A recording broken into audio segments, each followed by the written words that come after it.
Hi, everybody. This is Lee, and I'm talking about a recent bill that's been introduced. No, not Bernie Sanders. Medicare for All bill, something else. We're still waiting on that. But anyway, it's the S1460, the Energy and Natural Resources Act. It's 850 pages of delight. Uh, But basically, people have read it and have discovered that it would expedite dangerous fracking and fossil fuel extraction throughout the country. All the things that people have been fighting against all throughout 2016 and 2017. The pipelines that are causing contamination of water, of soil, and of air, contaminating the wild spaces and places, and then also some urban centers too.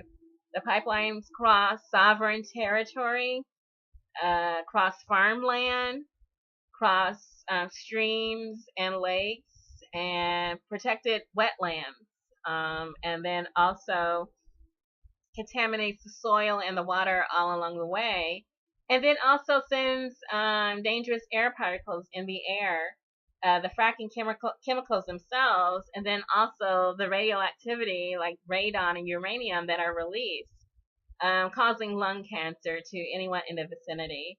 And one thing we should know by now is that wind blows and water flows. And so maybe it's not in your backyard yet, but it may be soon. And so that's fracking. That's what they want to expand under this Energy and Natural Resources Act. And I did a previous video where I compared fracking to weaponized capitalism. They get the money, you get the cancer. Fracking. And so people are in opposition to this bill. Bernie Sanders he's declared his opposition. Unfortunately, there's been silence from the rest of, and I say the rest, but Bernie Sanders is yet an independent who caucuses with the Democratic Party, but they've been pretty silent, and likely they've been paid for their silence, and that's the reason why they're silent and obedient to the fossil fuel industry. If you look on Open Secrets, you can pretty much tell by who's not talking out about this bill, who is actually receiving campaign donations from the fossil fuel industry. You get the cancer, they get the money. That's all you get. With fracking, also coal, bringing coal jobs back like it's 1817 instead of 2017, and the sun is everywhere over our heads, and the wind. And where could we possibly be now if we weren't busy building weapons infrastructure, destroying other nations rather than building up our clean energy?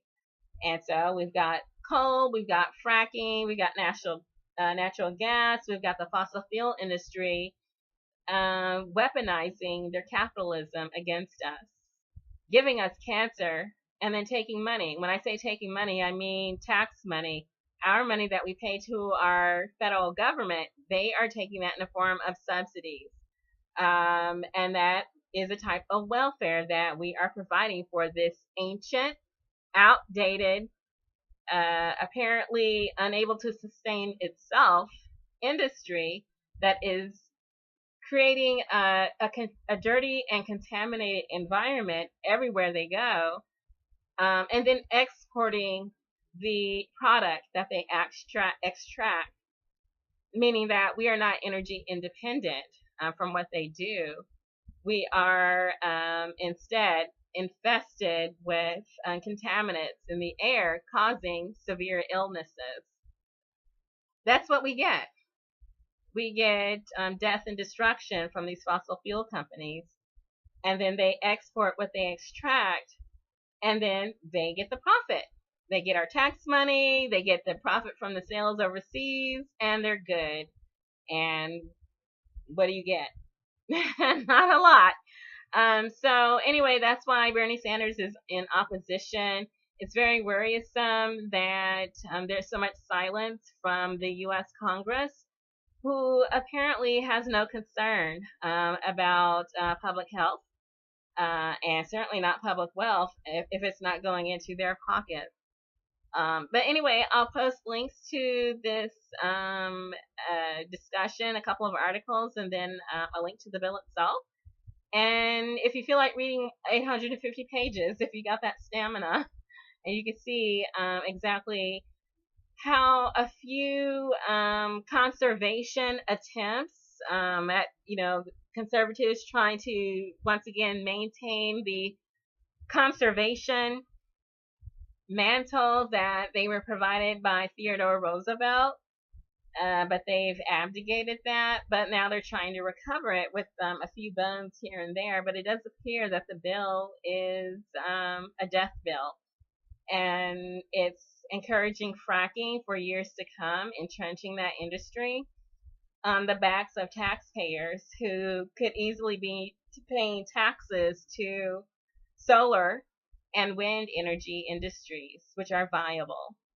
But anyway, I'll let you read it, and you can contemplate on that and contact your senators who seem to have, gotten real quiet all of a sudden, and see what they're thinking about. Certainly, hopefully they will not be even contemplating on voting for this. But see for yourself. Good luck.